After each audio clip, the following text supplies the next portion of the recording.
How a broken vacuum cleaner got me a role in a local play. You ever fix a vacuum cleaner and end up becoming a theater actor? Yeah, me neither.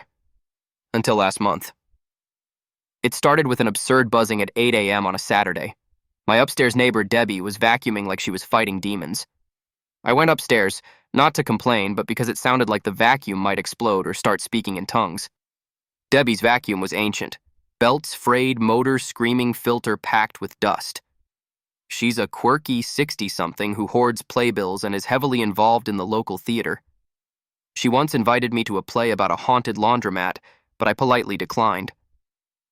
Her vacuum was done for. I offered to fix it.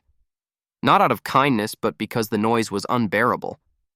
She gave me a strange look and said, "Fix it and I'll get you front row tickets to our next show, The Tools of Men, a postmodern drama set in a hardware store." I was broke and bored, so I agreed. 3 hours later, after a YouTube rabbit hole and some dust-induced sneezing, I fixed it. Debbie clapped like I'd just solved world hunger. 2 days later, I went to the play. During intermission, Debbie introduced me to Alan, the director. After a brief exchange, he asked, "You fixed Debbie's vacuum, can you run lines?" Apparently their handyman character had bailed and they needed someone for 3 scenes. I said yes before I could think it through. Boom, I was in a play. Rehearsals were chaotic. Apparently being awkward and holding a wrench counts as acting. On opening night, the sink prop started leaking for real. I fixed it live while the actors continued their monologue. The crowd cheered, not for the actors, but for me, the guy who fixed the sink. Afterward, a guy in a sport coat offered me a paid gig fixing props for another theater.